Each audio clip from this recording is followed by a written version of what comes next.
Patriots Ravens. I don't care what year it is. I don't care what week it is.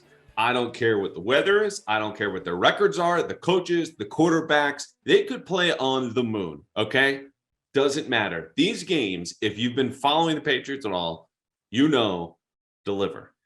Patriots won last time the Ravens came here to Foxborough 23-17. It was a monsoon. They were home underdogs. It was the worst Patriots season in recent memory. Didn't matter. They went toe-to-toe with the Ravens and beat them. The year before, Lamar Jackson, first season as a starter. Patriots are 8-0, go down to Baltimore Sunday night.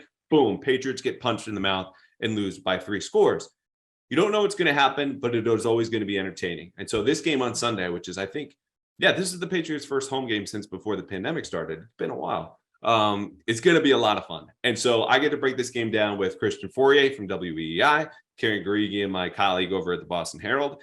We get into a lot of Pats Ravens, not as much kind of X's and O's talk like we've done the past 2 weeks, because we also take time to honor Vince Wilfork, who will be honored Saturday, 4 p.m. in the plaza outside Gillette Stadium where the Patriots Hall of Fame is. He's going to give a speech. He's going to put on a red jacket. Baby, he's going into the Patriots Hall of Fame. This, of course, was a given as soon as Vince retired. He is, in my opinion, one of the most underrated Patriots of all time, partly because of his position. And even as a fan favorite, like Vince got in first ballot. You don't see this a whole lot. It's like Teddy Bruschi, Ty Law, maybe a couple of others. But Vince was beloved, and yet I still don't think appreciated for all that he did for those defenses from 04 to 14, where he bookends his career with Super Bowls. But when you think about both of those games, you don't really think about Vince, who was a rookie and then a starter in the middle of that defense. But, you had main characters there that kind of came to the forefront in each of those years. Well, Vince is kind of in the back playing bass. So because of the lack of Super Bowl impact as it lives in our memory, Vince kind of fades in the back. But at least Saturday and then Sunday at halftime, when he'll come out and do another speech with the whole crowd, he will be honored. And Vince is a guy who's inspired a lot of great stories behind the scenes. We got a couple out of Christian, who was teammates with him in 04 and 05. Karen, who's covered basically the entirety of Vince's career, starting in 07 when she moved to the Patriots beat up until he left for Houston. They, like Vince, delivered. So stick around for some Vince Wilfork stories. No mailbag this week. I asked a little bit too late here on Thursday morning when I'm recording this now, but we'll get to it after the Ravens game on Sunday. Probably record midday Monday. Actually, we'll do the same schedule, Monday night into Tuesday. A lot of film, a lot of review, a lot of notes. So if you have any questions now that are still topical or haven't expired, just ask me and we'll get to it then. Okay, no more time wasted. Let's get to Christian and Karen on Vince and Patriots Ravens. Let's roll. Christian Fauria from WEEI, the Afternoon Drive Show. Merloni, Fauria, and Mego, all friends of the pod. Welcome back. Second time. How you doing? No, what's up, man? How you doing? Good. It's Ravens week. Patriots have a win. The sky is not falling. I feel like it's hovering above us like it normally does, like it's a regular midweek, which is good. And we're going to get to the Ravens in a little bit, in addition to some other stuff with you. But I wanted to start here because your perspective on a new offense going in is very valuable, I think, because you did this a couple of times as far as I could see going back through your history. And I wanted to get your thoughts, what you think about the offense first. But when you had new offenses installed in your career, how long did it take for them to take and kind of, you knew your identity or strengths going into the season? Well, let's say so. Yeah, you're right. Sometimes right away. Other times it never worked at all. So, when Dennis Erickson came in, new coach out of college to be the head coach of the Seattle Seahawks, it took us a while because he was implementing a college offense into the pros. So, I think the pro quarterbacks never really took a hold of it, and the offense we never really figured it out, I think, until year 3, year 4. And then he got fired. With Holmgren, I remember when Holmgren came in, they had such a good understanding of what that offense was supposed to look like, and he took all his coaches. So all his coaches had a good understanding of how to teach it and how to explain it. And I thought that was so much more valuable than what I had the first time with Dennis Erickson. And then even fast forwarding to when I played for the Washington Commanders back then, was the Redskins, obviously. They were implementing a new offense, brand new offense from an outside offensive coordinator, Al Saunders, who had coached the Chiefs. And it was a very complicated offense. That was the hardest offense I ever had to learn because they had so many motions, so many shifts. And he was teaching Joe Gibbs and his offensive staff. So they were learning it. So they couldn't teach it. It really was a circus. It got so bad that Joe Gibbs eventually just said, we're not running it anymore. He just said, we're not running. The players bitched and complained. Nobody liked it. It was too complicated. There was so many shifts, so many motions. Nobody liked it. So Gibbs eventually just took it over, and Al Saunders was eventually fired at the end of the year. Like, it just didn't work. Like, flat out didn't work. I would say in closing to this question, if you don't have the position coaches to teach the offense that the offensive coordinator is trying to implement, then it's not going to work. Like if the position coaches, the line coaches, tight ends, wide receivers, backs, if they don't know what the offense coordinator wants, it's going to take forever, or it may not work at all. Okay, a lot of interesting stuff you said, and it's funny you mentioned the Saunders thing because I even remember being a teenager watching those Chiefs offenses, and there must have been some TV graphic where they held up a playbook, and people on YouTube can see me. It was like 4 inches thick. Is that the playbook you were dealing with Saunders, who had come from KC to Washington? Yeah, it was. There was so much study. So for my position, for the Y/H/F, you had a motion or a shift on every single play. Like every single play had a motion or a shift attached to it before you even ran the play. So you were moving and motioning, and at the same time, you're trying to figure out what the hell you're supposed to do. The backs had one thing to do. The wide receivers barely did anything. It was a freaking nightmare. Like I tell you, it was such a nightmare. And that to this day is the hardest offense I had to learn. The Patriots offense is freaking easy, dude. Like it's easy when it comes to motions and shifts. Like it was so easy compared to that offense. I've never seen an offensive revolt like it did when I played for them. When I played for Joe Gibbs and Al Saunders, they would not commit to all the motions and the shifts. They didn't want to do it. They just flat out Clinton Portis. I remember like, why are we doing all these shifts and motions? And like, nobody liked it. I need to resist asking you all about that because that fascinates me in a lot of levels. But there's actually a tie-in here because that's a book. There hasn't been a revolt yet. There's not one coming. I'm not hinting at one, but the idea of taking out parts of the offense and focusing on something different is something that we've already covered this season in New England through 2 weeks. Kendrick Bourne told us after the Steelers game, there's been a lot of stuff we scrapped. Now, what you're talking about is a wholesale system change, which is really interesting for Joe Gibbs' team. When Joe Gibbs majored in, we're going to have 4 complementary plays, and not even Belichick and the Giants in the 80s can solve them when we go on to win Super Bowls. But when you hear Kendrick Bourne saying that, we're already scrapping these, is that a good thing because you're adapting and you just need to find what works and don't waste any more time? Or do you say that's not enough time to know whether you're good at those things or not? I think it's like, I don't think this is anything out of the ordinary. Okay. So I think this happens with every team. You have, an idea of what you want to do, offenses that you want to run, and then you just realize either the scheme doesn't work, you don't have the players to do it, or just, you're just not ready. So instead of I think a big part of the NFL is time management, and you only have a certain amount of time. The coaches only have a certain amount of time. So if a play doesn't work, like by Friday, if a play doesn't work, you throw it out. It's like you've had 3 days of reps to see if it will work. The stupid coach runs it anyways. Even if you didn't, because I can sit there and I can easily manipulate a play to work if I want to. I will tell the scout team guy, say, listen, make sure you play inside, make it look good, and I'll get it called. I'll get it in the play sheet. Like I've done that before, and then in the game time, the guy, it doesn't even work as much. So I don't think that's anything new. I think it's smart coaching.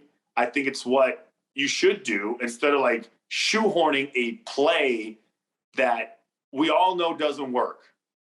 So I don't think it's any big deal. And I don't necessarily think it's not Al Saunders coming in implement his offense. It's like the foundation is already there. Mm-hmm. What I feel like, and maybe more, is that they've just kind of, like Joe Judge is taking some things, Matt's taking some things, and maybe they've kind of said, listen, based on our personnel, this would be good for us.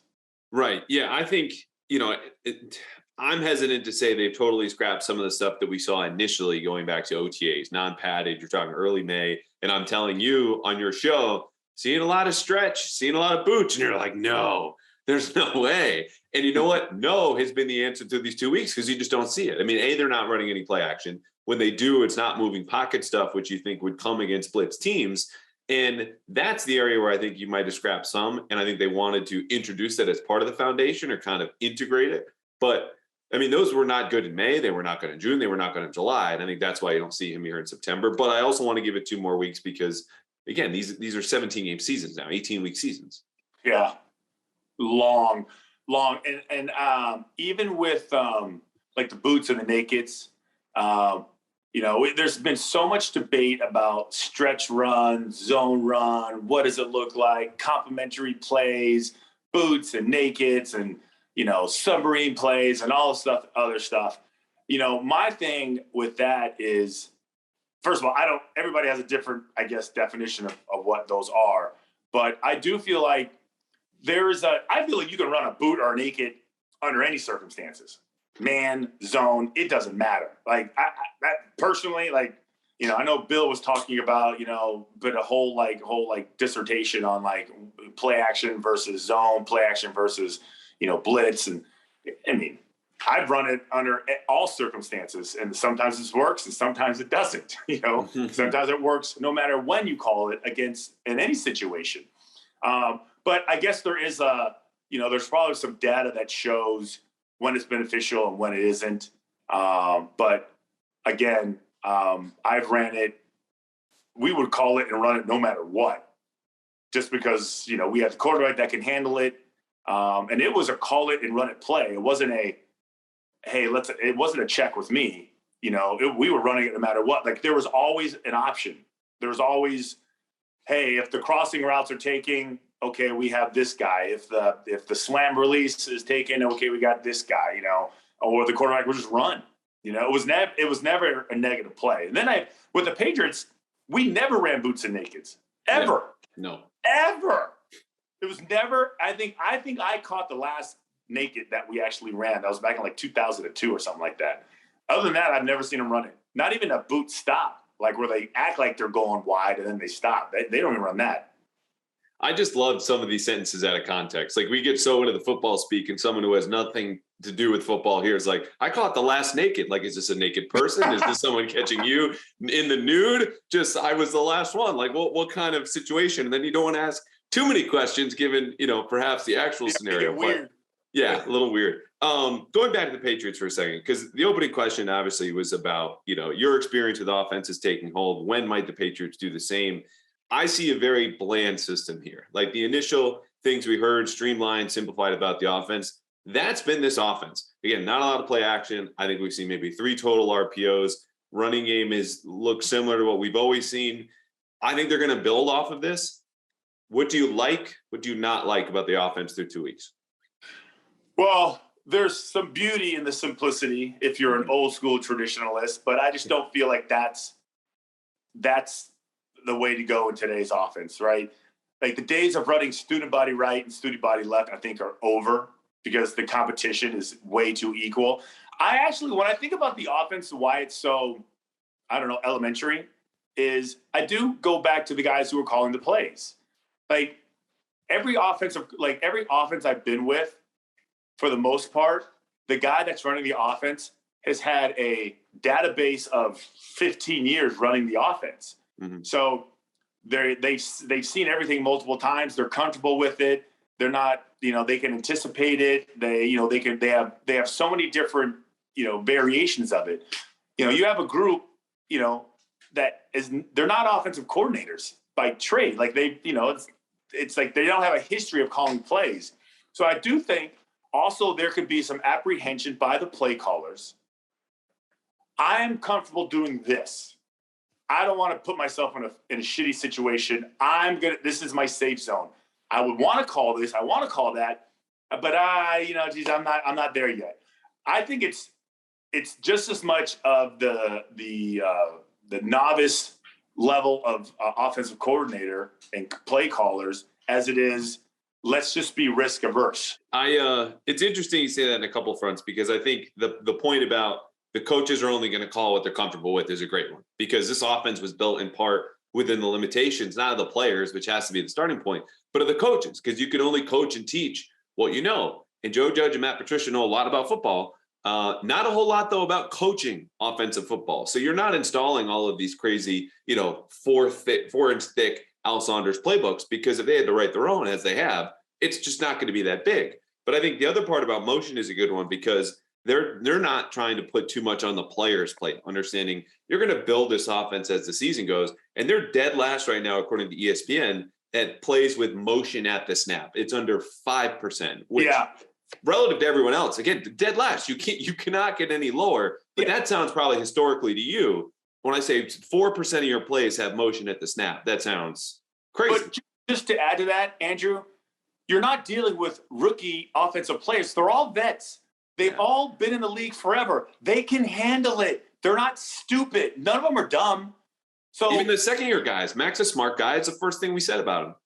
I know, but this idea that we're not going to run motions and shifts because they can't handle it. No, they can handle it. I guarantee you, Jacoby Myers, Kendrick Bourne, Hunter Henry, Damian Harris, Jonnu Smith, Nelson.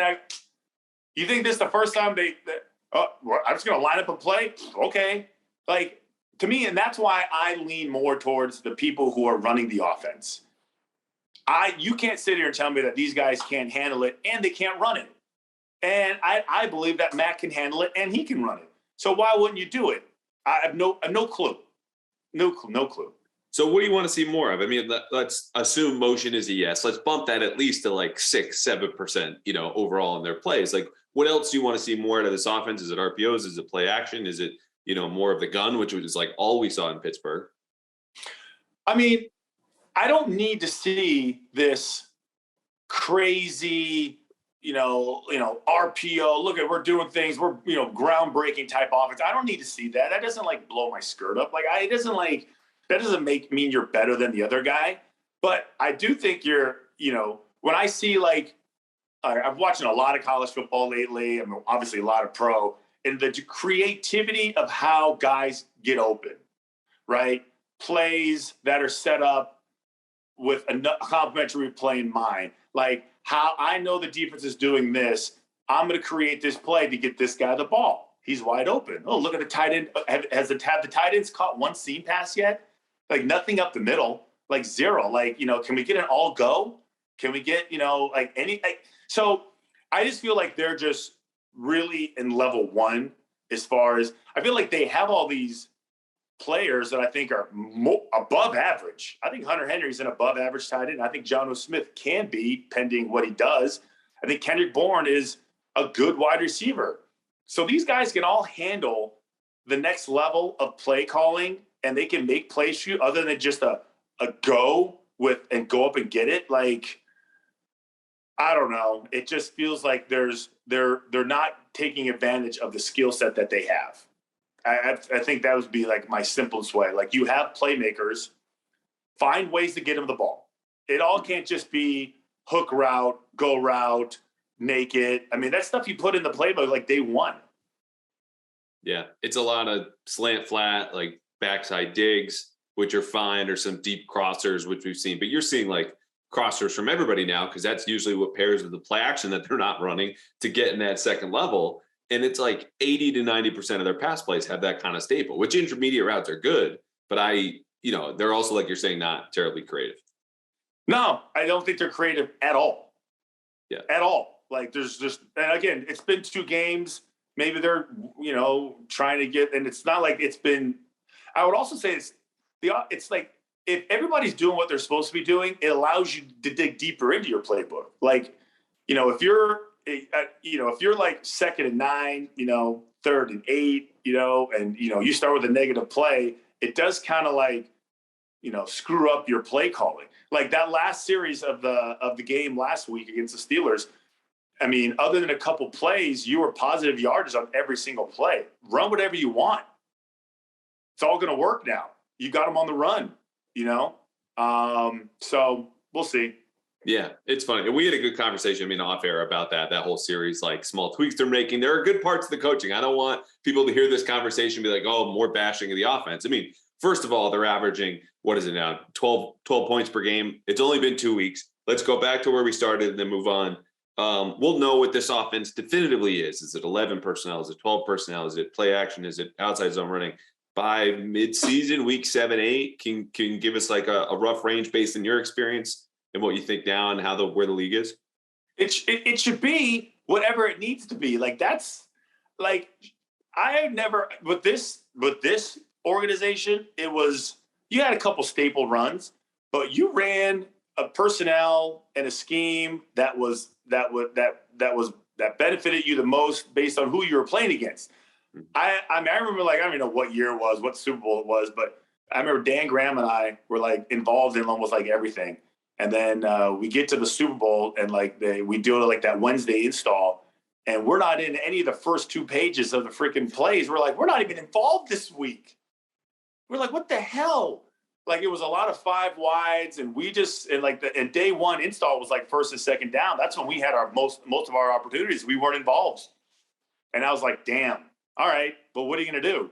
So, I mean, and that's how quickly it changed. So are they going to be outside zone run? Are they going to be this? Like, I don't know. Like, listen, can we run power this week? They run the defense and we can run power. Hey, our tight end can block the front side. This guy's not as good as the guy last week.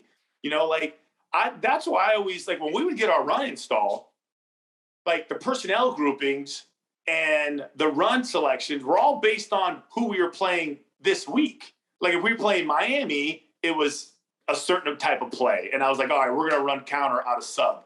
All right, good. I'm front side. Okay, I'm really good at this block. Okay, next week, all right, we're going to run wham because and I don't want to be the wham guy because the defensive tackle is 350 pounds. Hopefully I'm not the F, but like those are the plays. It literally was like we had like, basic staple plays, but it was always different. It was always like, all right, what's it going to be this week? There was no like, we're not a zone. This is not. If you shoehorn yourself into a specific type of offense, like we're calling the Shanahan offense, like I just think you're just limiting yourself of what you're capable of doing. Yeah, no, I mean, if you have an identity and you establish it, I remember Brian Hoyer telling me this my first year in the beat is, he's a scout team quarterback, which for me was a gold mine in terms of, okay, how'd you prepare? What was it like simulating Aaron Rodgers and Ben Roethlisberger and all the guys they ran through and that 18 Super Bowl run? He's like, if you have an identity, defense knows that they can take it away. So I think the Shanahan stuff, at least judging on these 2 games, it was way overblown, and it's a media messaging part. But I think that's the best point of all. This offense, if it's successful week to week, forget how they're doing it. Just look at the results. Like we can skip to the end of that, and we'll know whether they're doing that by midseason, which will also coincide with a good stretch against the Lions, Browns, Jets, Colts, and Jets again. So if you're also just not beating those teams offensively or defensively, like you're kind of in trouble in general in the league. Yeah. They should be able to run anything they want. They don't have a traditional fullback, so you would think the power running game is not going to be their thing anymore. But hell, just put the tight end back there. Yeah, there are a lot of ways to get to 2 back runs or concepts with one of the tight ends, even if he's not in the backfield. But we can save that for another pod, especially given your background. I want to take 5 minutes on some Vince Wilfork stories. He's going to the Patriots Hall of Fame Saturday, 4 p.m. It's open to everyone. It's free. He'll be honored at halftime of Sunday's game. But if you want to see him make a speech, crack some jokes, probably better weather than we'll have on Sunday, go down to Foxborough. You were with Vince his rookie year, 2004. Your last year, his second season, 2005. First thing that comes to mind when I mention Vince Wilfork as a young guy in the Patriots locker room is what?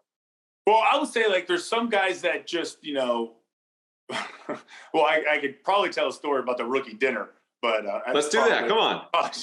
All I know is that, listen, you weren't taking advantage of Vince. I'll put it that way. Like the rookie dinner, he was a great rookie. Not that, that matters to most people, but I think Vince just understood, what was expected of him. He fit right in right away. Everybody liked him. He had a great personality. He was a hard-ass worker. So there was never, I don't have a negative thing to say about him, honest to God. Great family, great dad. He was just a great football player. Could not have been a better draft class with him and Ben. But I do remember we used to have these rookie dinners, and the year before Vince, and somebody always taking advantage of the situation. Guys were ordering too much food. Guys were ordering bottles, $500 bottles of wine. It was just acting like dicks, And I remember when Vince and Ben, I remember everyone was like, "Oh, this is gonna be great. We got 2 first rounders. We're gonna get whatever we want." And I just remember, I think it was I can't remember where, Abe and Louis maybe. I can't remember where it was. They did a really good job. They reserved this whole room, and guys try to pull that shit where they're sneaking bottles, high-priced bottles out and opening it, not even drinking it, just wasting it. I remember he just wasn't having any of it. I'll just put it that way. He wasn't having it. The dude's 330 pounds, but he's also rookie in a league of 300-pound guys. What did Vince do? Having any of it. I remember man, Vince ain't around. Do not try and do this shit to Vince. Vince ain't having it. And I'll just leave it at that. It was a great time. We had a great time. But when some guys tried to pull off some, dirty, cheap stuff, he just wasn't having it. All right. you don't have to say any words, but you can nod for the people who are watching in YouTube and then judge by my reaction. Words were said by Vince at the dinner that stopped the teammates. Sometimes you don't need words, Andrew. So a stare. Sometimes you just don't. Sometimes you don't need to say a word. Oh, mean mug. I'm just saying. Oh, listen, we'll leave it at that. It was an excellent night. Nobody was hurt. Okay, all right. Big Vince. Those seasons, it's funny. I think Keith Traylor was your nose tackle. That Super Bowl run of 2004. Vince played some. He gets to be the guy in 2005. Were there any plays in practice? We talk about, the dude was 330 pounds. He could dunk, the athleticism. How did he take to, being a first rounder who might not have been featured in his defense? And then, the second year when he makes that year 2 leap, we always talk about, what was that like? No, listen, now I'm thinking of all the Vince stories. I remember I talked about the wham play. So the wham play, obviously, the guard of the center slips the defensive tackle, influencing him, trying to get him to come upfield. And then the tight end or the fullback would kind of sneak attack him and wham him and kind of log him so the back can come right inside. I think I remember he knew I was going to wham block him. And it was funny because I had no business hitting Vince. And even with a running start, I didn't move him at all. I think it was just a little bit of chuckle. And I was 35 at the time. I had no business doing that. So he's just laughing in your face in practice. You can leave. You can leave now. Can you do a Vince chuckle for us to see if a deep, soft, or is he you heard it? It was please, please, what are you doing? And I was dude, I don't call the plays. I just run them. I don't think it was a poorly designed play with the wrong personnel grouping in there. One of those things. That scene in Rudy where they forced the tackle to run the play over twice. And then they zoom in on the guy, and he kind of looks up, and he sees that Rudy's the guy he's going to kick out. That was Vince kind of looking at me going, oh, okay, what are you doing? I know you're going to wham block me. I'm just going to stand here. I was 230. There was no way I was knocking him down. 230. Yeah, back into your career. That's tough versus, again, 6'1", 330, could dunk and hold up 2 offensive linemen like they're babies, one with each arm, and just kind of hold his ground. Yeah. He was good, man. He was good. He was just the right attitude for that position too, right? He just had the right demeanor. He had the right, just personality. He was just the perfect fit for that position. Yeah. One of his best games, oddly enough, came against the Ravens, who the Patriots will be playing on Sunday when they honor him at halftime. AFC Championship game, January 2012, after the 2011 season. Bill has brought this up, and this is funny too, because that was even, it's not the back 9 of his career. You're talking 15th, 16th hole, but 10th or 11th for him, back half of his career. When you look at the Ravens now, I feel like this is a team that, much like we talk about the Steelers, tough, physical, same as when you saw them. Even I think you played them in 2003. You look at this game, Lamar Jackson is the big centerpiece. Is that the key, kind of just keeping him in the pocket as best you can for them to get out with a win, which is actually going to be a home upset if they do pull it off? Well, I think with him, he's so dangerous as a runner. And the complement to that is obviously the play action pass. And I think you get so caught up in, not playing man because you don't want to turn your back, because if you turn your back, it's just going to bolt on you, and the tight end is such a big weapon with them, not only in the field, but in the red zone. And he takes advantage of it. But I think ultimately, I remember covering him in college, and I remember he was just taking advantage of every defense. And finally, he played against Florida State, and they had just as much speed as he had. And he couldn't run away like he used to. And he couldn't, all those backdoor escape hatches were closed. And I remember just how he went from a calm, cool, collective player to a frantic, panic player that was careless with the football. I think he still does the same thing. I think he still does the same thing. So when he's up against a well-coached team that takes away those options and limits the big playability, I think he struggles. And I still think, people say, well, third down, get him in third down obvious passing situations. Well, you do that with everyone. More importantly, you just have to be aware of his ability to run, and how even if you think you have an angle on him, you probably don't. No. I think that's watching a guy on film like Lamar Jackson is one thing. Doing it in real time is another. Because you sit there and go, I got the angle on this guy, and he just went right around me. So I think you just have to really kind of understand just what his true ability is and how dangerous he is as a player.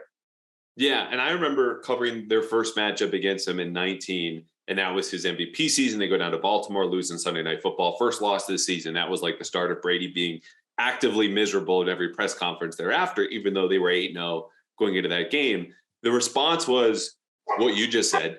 We've seen him on film. We didn't know what we were dealing with until we stepped on the field. But also, they got gouged by Mark Ingram. That power run game kept their base defense on the field. So when Lamar needed to get his, he got it. But otherwise, they couldn't contain, the inside power stuff. And so that, I think, is going to be the interesting dynamic of, can you play sub? Can we play dime and keep speed on the field versus handle their inside running game with him? Because then they win here, the Patriots do, in 20 when Baltimore comes to visit. Lamar is 55 yards, throws for 249, 2 touchdowns, interception. They get a little help from Mother Nature. But otherwise, they did a good job on that. And it was because they had safeties playing outside linebacker for most of that game, hanging on the edges of the boxes.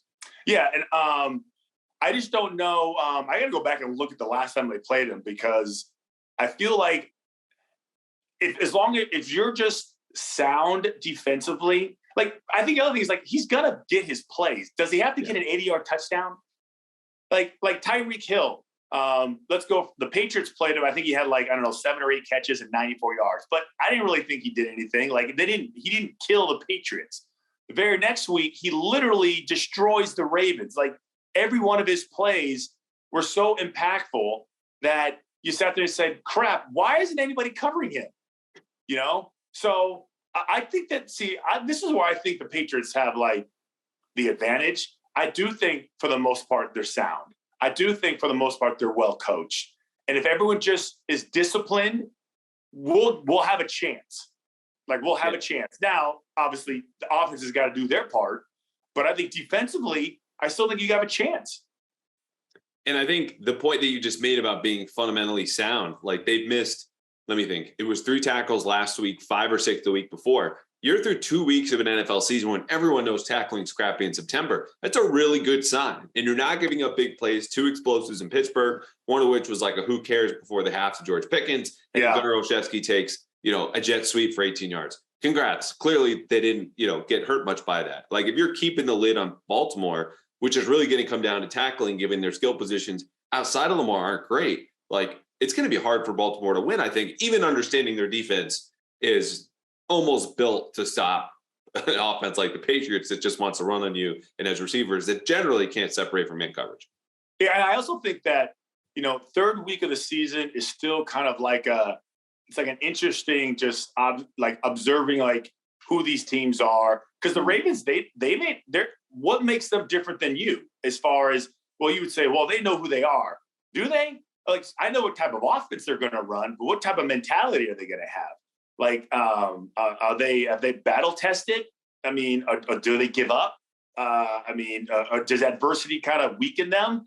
And all these things are kind of attributes that aren't necessarily developed at this point in time in the year, which I think the Patriots, with that, just with that over 6 minute running the clock, I think is so substantial. We've already done it. We know we can do it again. Like, I think that out of everything that happened last week, to me, that's the best thing I think I could possibly see to make me feel good about it. Is their offense still kind of stuck in the mud? Hell, before that Aguilar touchdown, it was 3-3. Yeah. And then Max throws it up, and then he makes an unbelievable individual effort. And next thing you know, it's 10-3. So I'm feeling optimistic about this weekend's game. Cool. Any matchup besides the Lamar stuff, thinking about them, that you want to touch on or cover? I can do two. We do only 3 matchups in the pod, 2 keys. We've already done a key, and then 1 extra point. So do you have a matchup, or do you want me to take 2? Well, the matchup, I mean, the obvious one is the tight end Andrews. I mean, to me, I felt like even last week with Freiermuth, I felt like that was the tight end for the Steelers. I felt like Mitch Trubisky, he was just going to rely on the tight end a lot. And obviously Freiermuth didn't do a ton, but he ends up getting that touchdown, and then they flexed him out. He does a quick little stutter step and they throw it to him. I still am curious about how they're going to handle those big impactful tight ends. And you would think that, okay, is Duggar in? Is he out? Is it Phillips? Like, who's covering them? I feel like they have the right guys, but so far, I'm not sure about that. That would be a matchup easily to watch. Okay, cool. I'll do the other 2 when I have Guregian on a little bit later. I think Andrews is a great one because you look at the Freiermuth matchup. Andrews is a little bit better, older, savvier. Phillips gave up the touchdown, but Kyle Duggar in 2 incompletions on 3rd down was right in the area, like right in his hip pocket. And Duggar's had his struggles in man coverage, even going back to training camp. He can do it. But Mark Andrews, there's a reason this dude is scoring like 8 to 10 touchdowns a year. And it's not just because the Ravens' evergreen statement lack for receiving talent. So, he's getting his over the middle, even when it's kind of coming. I think that'll take maybe a savvier bet. Anything extra point, something we haven't talked about the Ravens? It could be totally relevant to the game. It could just be something about them. Like anything come to mind? I'm a big Harbaugh fan. Okay, cool.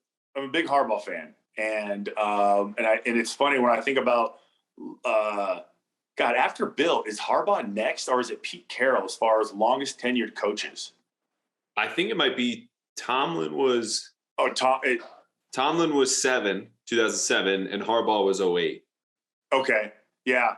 No, I mean, I think that, to me, I always think longevity in the NFL is so rare, and I do think it's interesting. And maybe this plays into the Patriots. Like, most teams, if you find a good coach, they're going to have bad years. Like, Sean Payton had bad years. Harbaugh's had bad years. Bill has never really had a bad year. Pete Carroll has had bad years. Tomlin has bad years.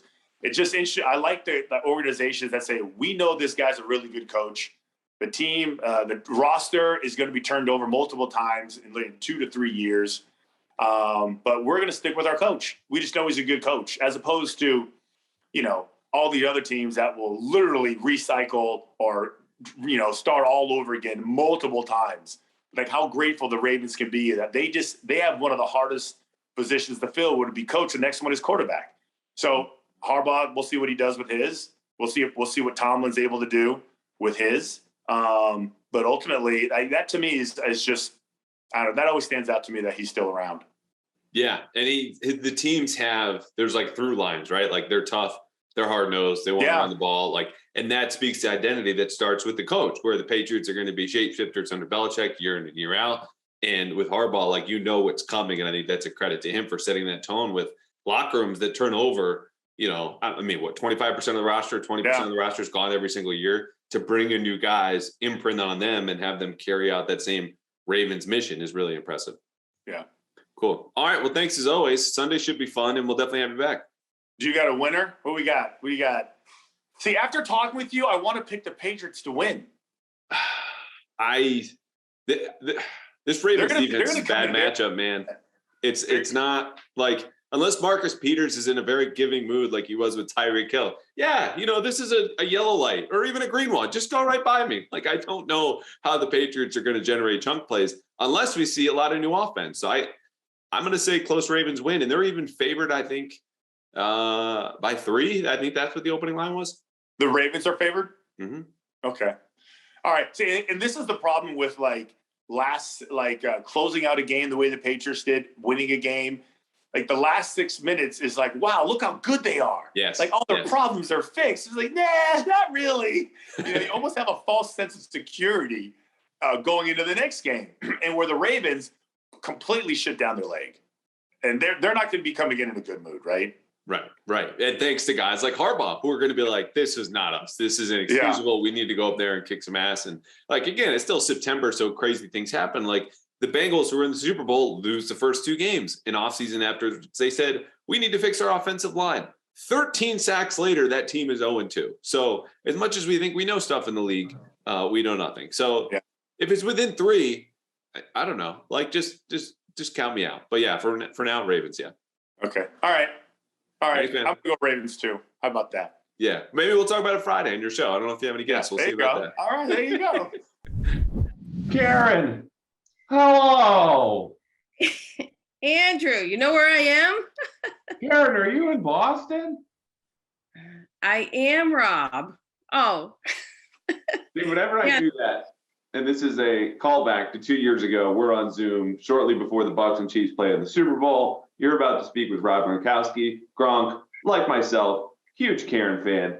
He is just absolutely stunned at how you're on this call, along with everyone else in the world, but you're in Boston. So he does, and when I say it, it sounds like an Uncle Leo shout out. Hello, Karen. This echoes in the Patriots press box still to this day.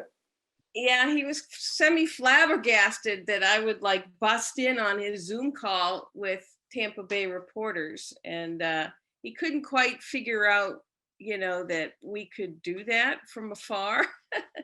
So then when it dawned on him, hey, hello. It was pure Rob. Yeah.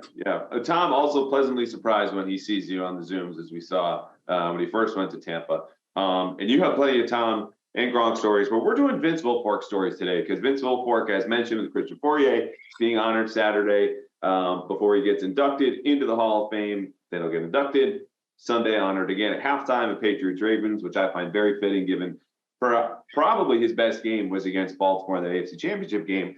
But we all know the stuff that happened on the field. You know stuff that happened off the field, talking draft parties. I got a little preview of the couple stories you have teed up, but let's dive right into it. When I say Vince Wilfork story, the first one that comes to mind is what? Well, just a little background. When I heard he had a draft night party, I was intrigued by that. But as you know, on draft night, we're busy writing about the first round pick and whatnot. But I somehow managed to convince our then sports editor to let me go to his draft party because I don't know, I thought it would be cool to hear how he responded and the rest of the Patriots teammates, along with the whole bar or bowling alley full of people waiting for this pick to come. So it was like a yearly tradition. I would go to Vince's draft party. And I think it was one night, well, they were all good. But in 2013, I had been to several of them. And usually when the Patriots made their pick, I was out in the bar with the rest of the patrons. But on this particular night, I got invited into the back room where Vince was and every Patriot player who hung around till midnight or whenever it was. They made the pick. And I'm pretty sure they were number 29 that year in 2013. Okay. That sounds right. And so everyone, all right. So, it's getting closer and closer. And everyone, Gerard Mayo was there. All these Patriots are there, just glued to the big screen in this back room. And right before the pick, or a couple picks before, Vince gets up and, starts talking to everybody and says, oh, they're not going to make the pick. Like he was just throwing a crack out like, oh, Bill will trade down or Bill will, whatever. And, they were like booing him off the stage, don't do that. So finally the pick comes, and what do? They trade number 29 to Minnesota for 4 picks. So after that, honest to God, it was like Gerard Mayo led this big parade of people out the door, like they were just. But the only sound you heard, aside from grumbling, was Vince laughing hysterically. Like this was like the funniest thing to him because, hey, I called it, I'm right. Meanwhile, everyone is like angrily leaving. You stay there the whole night waiting for the pick, and Bill does the usual, trades out. So that was one. Obviously, you could go to several in-game stories, which I'm sure you have plenty of those, his interceptions and, him twinkle toes and, being for big man. But there's 2 quick ones that I'll bring up. One was his rookie year. And as you and I know, there's a particular day in training camp where Bill has one of the rookies try and catch a punt so that they could have the next day off, even though we all know they were going to get the next day off, but the players didn't. And Bill chose Vince, all 350 pounds of him, to stand back and catch a punt, not just with both of his hands, but as you know, he had 2 footballs in one hand. So he had to catch it with one hand for the guys to have the day off. So the punt comes and, Vince is cradling 2 balls in his hand, big man with 2 balls in his hand. And he got down on a knee and somehow managed to pull in the other punt with one hand. The guys erupted, but in later talking to him, like we were all shocked that he was able to pull this off. And it was like on the first try. And so Vince told us he was a punt returner in high school. And again, looking at the man, that would freak your mind out. And it just doesn't make sense, except when you watch him, because he was the most athletic big man you'll find around. The other one I want to bring up actually didn't happen here. It happened in Houston. And I only know about it because I watched it on Hard Knocks.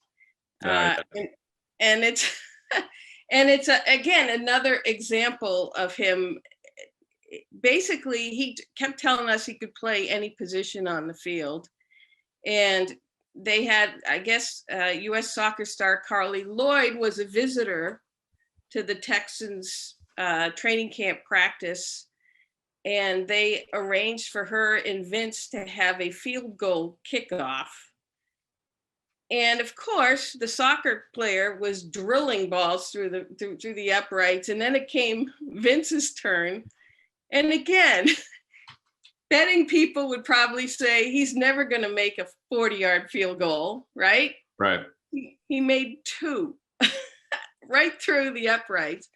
So again, he was just an amazing, athletic, physical big man, and it was a joy to cover him. Yeah, we are speaking to him this week. We're recording Thursday morning, the day before. He will have a quick kind of media jacket fitting, all these layup easy questions. What do you remember? Is he going to be back? Blah blah blah. I think Vince somehow, in the passage of time here in New England, because you just have so many Super Bowls, so many great players. And he was in the window that, Logan Mankins snuck in there, unfortunately for him, where Mankins was one of the best offensive linemen, best offensive players to come through New England, didn't win a Super Bowl. Okay, Vince got one at the beginning in 2004 as a rookie when he starts just 6 out of 16 games in the regular season. Then he got one in 2014, his last year with the Patriots, before they say, you know what, you can go to Houston. We'll cut you a year too early before too late. He starts all 31 games for the Texans, who remember were a playoff team back then. But he was incredibly durable. He was the best nose tackle Bill Belichick said he's ever coached. He was a playmaker with 5 forced fumbles. He had 3 alone in 2012. You're talking about pass deflections, 27. That's over, 13 years. So you're talking 2 per year. Like there are DBs, probably didn't hang in the league long enough, but don't have seasons like, again, 2011. He had 5. The next year, 3 forced fumbles. 2 years after that, starting 16 games for a Super Bowl team. So is there anything I'm missing in painting this picture of Vince Wilfork, somehow Patriots Hall of Famer and yet underrated? He had 3 interceptions. Yeah, honest to God, he did. Yeah, no, I know. I'm looking at it. Yeah. 3 a nose tackle, and they were all legitimate. And again, he didn't just catch the ball and fall down. I mean, the man rumbled down the field and did his best to score. But it just, like you said, nose tackles don't get attention. Unfortunately, he probably, even though I think he was a semifinalist for the Pro Football Hall of Fame, maybe even a finalist. I think semifinalist. The work that Bill Belichick asked him to do, you don't really get credit for. Basically, the big guy in the middle, but he would take on double teams and free things up, again, for how the Patriots defense works, for the linebackers to make plays. And there was absolutely nobody better at it than just basically either, taking on the 2 guys or even pushing the pocket into the quarterback. He was a beast in the middle. And, like many other former Patriots on those Super Bowl winning teams, I would love to see him get in the Pro Football Hall of Fame too. Yeah, I think that's going to be a difficult ask, and not to end on a low note because we got to get to the Ravens. But it's hard to capture quantitatively the impact of a nose tackle, right? Like I think we could do this better in this era where all the players are wearing GPS trackers and you can count the number of double teams, how long it takes to get them off blocks down to the 100th of a second, all this kind of data. Obviously, Vince didn't have that. But even when you look at the raw stats that we've all just rattled off, I started 2012, mentioned 2011. I skipped the interception. So again, that game against the Ravens that Belichick is still talking about to this day, that regular season, I'm just going to rattle this off. Pick any position on the roster on defense, let alone a nose tackle. 16 games started, 52 tackles, 3.5 sacks, 2 picks, a forced fumble, 5 pass deflections, a touchdown, and 10 quarterback hits. That dude is 330 pounds doing all that. Right. And again, like you said, try and find anyone with those kind of numbers, even in playing a position that doesn't get numbers, so to speak. Yeah, linebacker, inside, outside, safeties, like defensive ends to a degree, even though it's just a 3.5 sacks. You're all taking that season if you're given that week 1 and say, would you take these numbers? Yes, absolutely. The other part about that is that defense sucked. That 2011 defense was starting Julian Edelman. So for all Vince did up front, it somehow still was not enough, granted, for a Super Bowl team, but to get them out of the bottom of the rankings that year when you look at points or DVOA or whatever it might be. But it was certainly by no means Vince's fault. Not in the slightest. But again, in terms of, it's great he's getting into the Patriots Hall. If you talk about a singular player, and we made this argument for Richard Seymour, who finally got in, who didn't have all these, mind-blowing numbers or statistics, for close to a decade, he was a dominant player in the middle of a Patriots defense that won championships. And, that one game, if you watched against the Ravens or even several others, the man was a force in the middle of the Patriots line. And they've had a hard time trying to find anyone who can come close to what he did for so long. Also someone who played across the line. Sometimes it was, we're going to play against a star left tackle. I want to say it might even been the Ravens game, but now the tackle's name escapes me. this is way past Jonathan Ogden days, but they'd put him at left end or right end and just trust that athleticism would carry over as much as you still have every bit of 330, 40, whatever it was, pounds with him going down to a 5 technique that he could handle his business.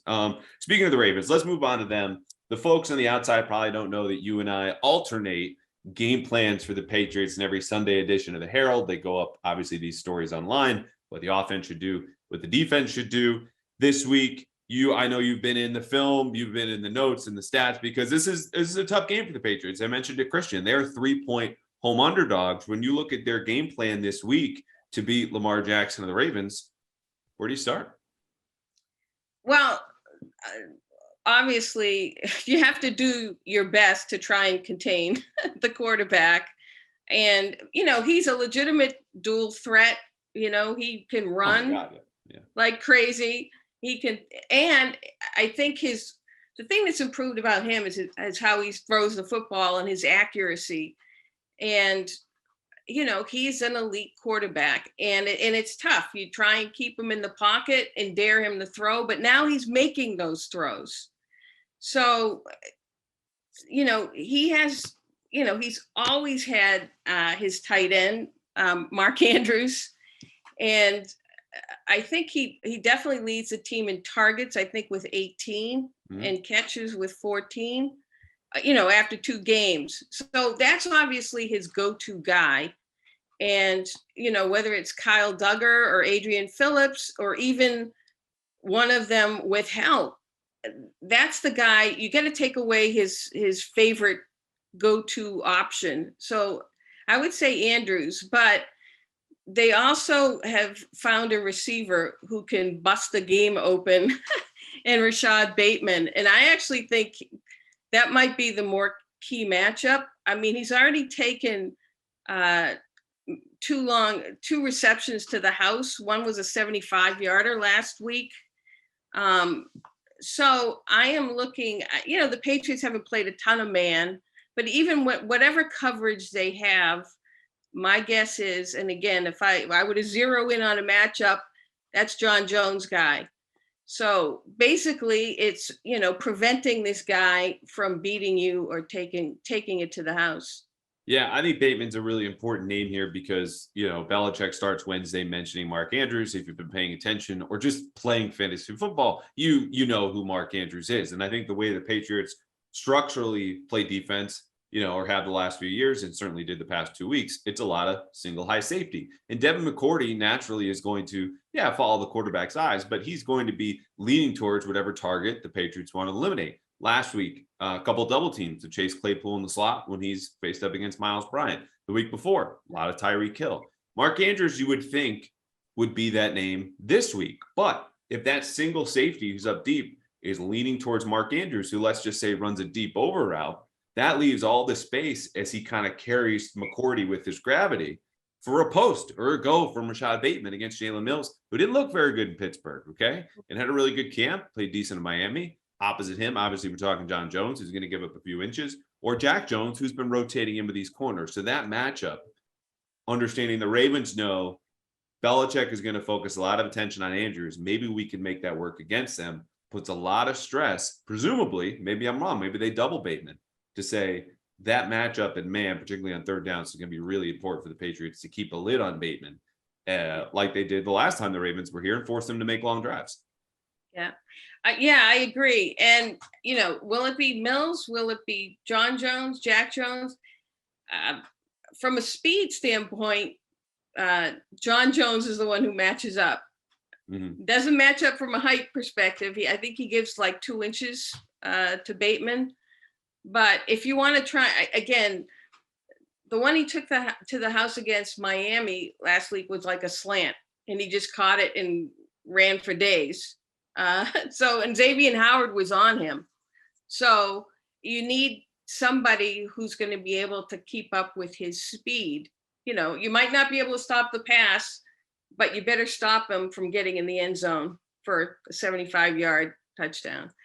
Those are the game-breaking plays, not the 10-yard outs to Mark Andrews. Right. Speaking with speed, I'm going to flip to the offensive side. I'm looking at Marcus Peters because he was the guy a couple times gave up these long games to Tyreek Hill. As we all know, Dolphins made this remarkable comeback in the fourth quarter, just pouring points and points and points on. And I think the Ravens, to some degree, will recognize the error of their ways going, singling up Tyreek Hill with a single safety deep and sometimes even blitzing, not the best strategy when protecting a lead. And I don't think they'll be down, or let's say ahead, 21 points in New England, and the Patriots don't have a Tyreek Hill. But Marcus Peters has always been a gambler at corner. And so that's a guy where I think the Patriots might want to take advantage of with, some double moves. And a player like Nelson Aguilar, who we saw get a big touchdown last week, and I think feeds into we're going to take some shots. We're going to go with these 50-50 balls that if we can't get separation, well, hell, we might as well teach our guys and coach them up how to win at the catch point because they're just going to be fighting for possession anyway. And that's the guy more than Marlon Humphrey, though the Ravens' pass defense has not been good now for almost a full season, that they will probably go after, if not over the middle. Yeah, we'll have to see who. I mean, they're banged up in the secondary, particularly at corner. But I agree with you. And let's face it, the Patriots don't have receivers that are going to scare teams, or that they're going to double or whatever, or are going to beat man coverage. So they're going to have to scheme these guys open. And if Peters is a gambler, have Nelson Aguilar, who we've seen can make these, great contested catches and come away with a ball. Sure, I would take those type of chances. Again, I'm not a huge fan of the 50, just chucking up 50-50 balls all over the field. But there are some instances where, particularly when you don't separate, you're going to have to take those chances. And obviously we've seen the Patriots do that in the first two games.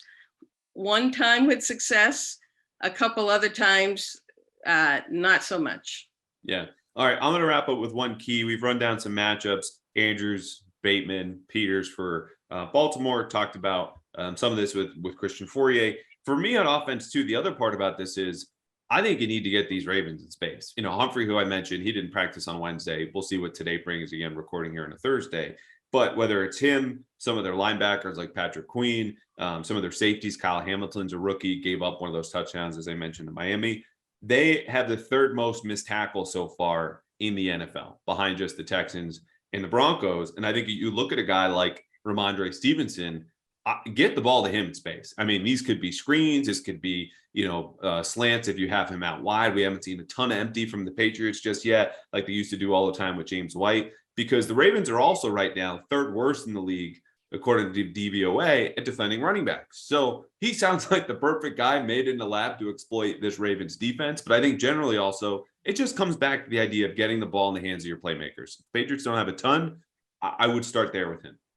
Yeah, I agree. And I'm going to throw one more name at you, Kendrick Bourne. Yeah, yep. And I would even start him in the backfield, being a little more creative than we've seen, because they've been pretty basic and vanilla with their offense. But, Kendrick Bourne and Ramondre Stevenson, would qualify as playmakers if you get the ball in their hands.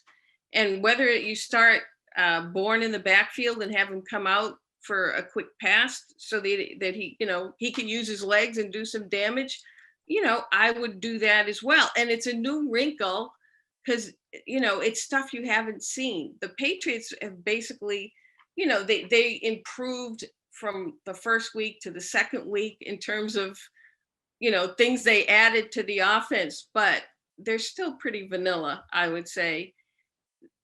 You have to keep expanding, your playbook when depending on the opponent. So yeah, Ramondre Stevenson for sure, utilize him coming out of the backfield, but I would like them to do more with Kendrick Bourne as well. Whether they're feeding him crossers, slants, or starting him in the backfield in a more of a Deebo Samuel-like role. Yeah. All right.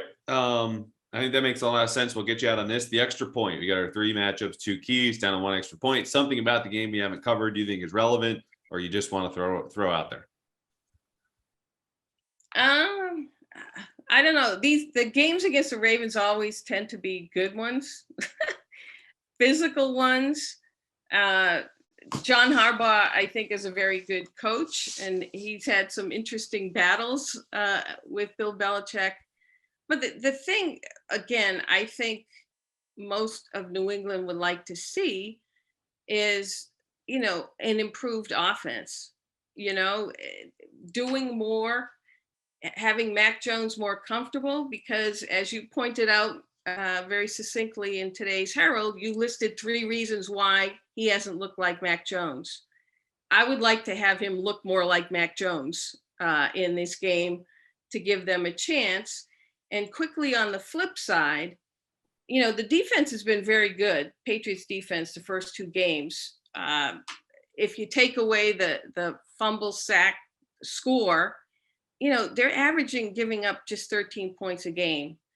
But it's one thing to defend Mitch Trubisky. It's another to defend Lamar Jackson. So I think this is going to be kind of a litmus test game. Is the defense for real or not? So I'll have my eye, obviously wanting to see Mac Jones improve, but also trying to see, is this defense real or a mirage? I like it. My extra point, speed. I think on both sides of the ball, this is what it comes down to. The Patriots did a great job in their last meeting with Lamar 2020, playing, what was kind of a 3-3 front. And then they brought their safeties down on either side of that. So it looked like they kind of loaded the box, but the players loading the box were Kyle Duggar and Adrian Phillips. And that helped them contain Lamar Jackson, a lot of these read runs that are designed to get him into the outside or just into space. And for the Patriots, if you want to beat a defense that is the worst deep ball pass defense in the league, go downfield. It's time to shine for someone like a Nelson Aguilar, even Jonnu Smith, if we can get some separation against man coverage, because these are the teams you need to exploit. The ones that are going to bring pressure, and speed kills. So whether you're defending it and corralling it, Patriots have tackled very well so far, or you're trying to apply that pressure with your own speed, I bet they would love to have Tyquan Thornton for this game. I think that's what it comes down to, who applies best and protects best against speed. So that's it. All right. Well, I will now race you to Gillette. We're going to go see the guys in the locker room, write some more stories. Karen, I appreciate you coming back on the podcast. Always great to have you. Hey, thanks for having me, Andrew.